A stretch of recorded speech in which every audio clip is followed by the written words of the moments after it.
I think that oak sometimes is one of the best kept secrets, in the Midwest. Our surgeons are extremely well qualified and extremely well trained. Essentially, they go ahead and they cover the gamut of orthopedics from a subspecialty perspective.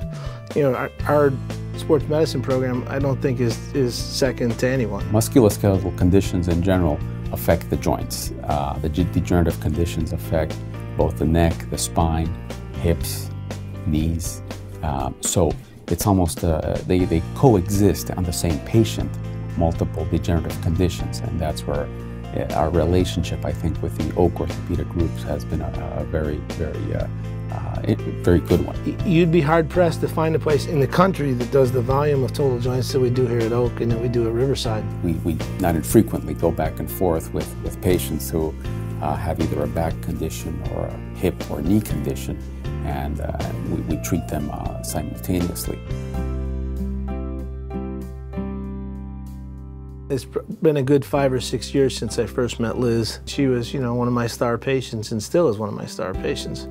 And, she comes all the way down here from Chicago and she gets her treatment down here. I'm a resident of Burr Ridge. I was assistant superintendent in Westchester Public Schools.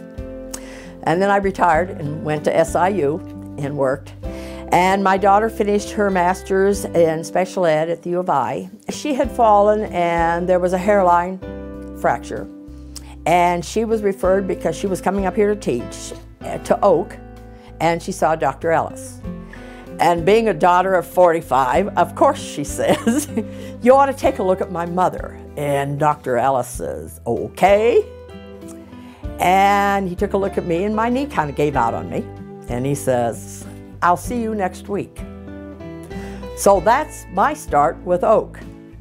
And I was with him for the whole year. There was a lot I could not do. I could not walk. I could not go up steps. I had to use the elevator all the time at the condo. And he had me in a brace. We did therapy, but we got to the point where it was going to have to be more than that. So he said, well, I guess it's time for you to see our knee replacement man, Dr. Michael Corcoran. So I went down the hall to Dr. Corcoran. And I saw Liz, and Liz had a terrible knee. And we tried a conservative approach for a long time, but she just had bad arthritic changes and she needed a knee replacement. And the next week, I had a new knee. And I tell you, there was no pain after that. And Liz is the perfect patient. I mean, she's got a great attitude. She wants to get better. She'll do what she'll tell you, what you tell her to do. She's got a lot of family support. So she was a perfect candidate. We did her knee at Riverside, and she didn't miss a beat. But again, he got me back to where I could go. I went back into therapy and helped with the healing, and I was good. So I thought, fine, we're done, I thought. Until this back started. I got out of bed in the morning. No problems. The day before, I'd been at the organ. I had done many things. And I got up that morning, and I stood up, and I went down to my knees. And I have never had such pain as I had that morning. It was just breathtaking. And I finally got up, and I just had to wait. And I didn't know what it was, and I thought, oh, I've just slept wrong or something. And it was okay for just a couple, maybe a day.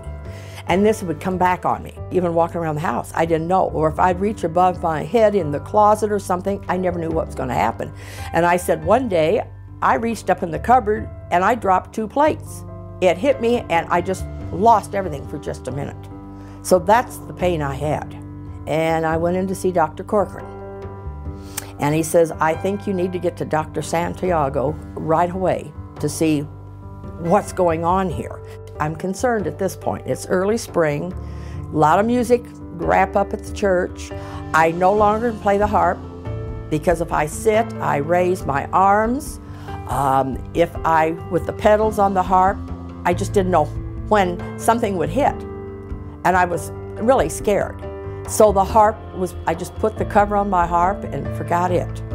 Dr. Santiago looked and he said, well, I think it's time. This was very early spring. He says, I think it's time to get to the Top Gun.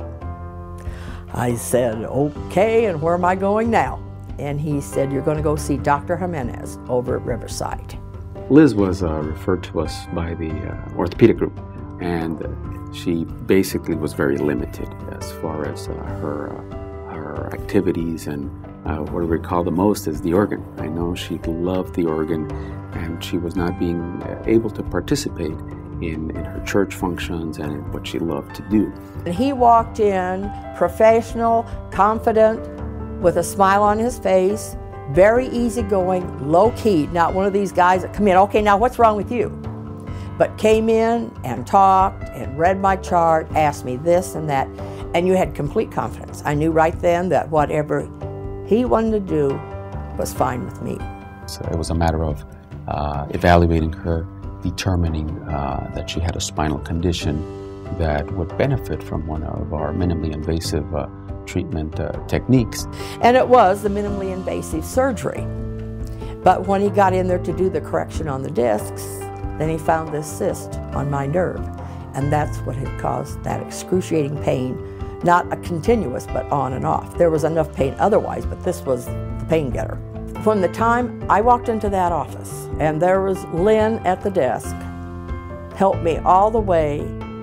There was Kathy, even Kathy the day of when she registered me to get me all through. And you just had this feeling that they were a team. It was a team approach. That's what it was. And it was, as far as they were concerned, the patient. Patient's health, or the health of the patient, was number one. And you could tell that. And they called me in to get ready for surgery, and that was my last pain. I've had no pain. June 15th of 2008. I mean, I walked from that one room down to the other, and they said, well, where's the patient that's going in there? And I said, I'm the patient. I had no pain. I could walk. And she did fantastic. Her leg pain and symptoms and back pain improved, and she was, happy to tell us that she was back playing the organ and resuming her activity. So that really stood out to me of her, that the impact of the quality of her life and her activities and being able to do what she loves. It's really a community working together.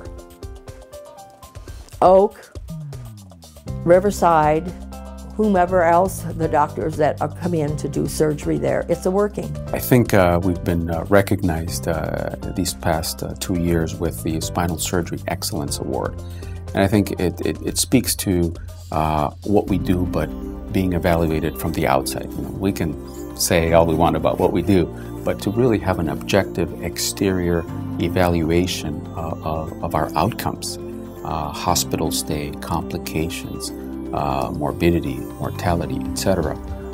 All of these variables being evaluated by an outside group and basically telling us that we are second in the state was quite a recognition, but really speaks to the overall team approach that we have here at Riverside.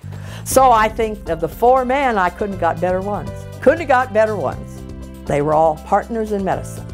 And you don't get where you are with all of this, as it's a team approach to become partners in medicine.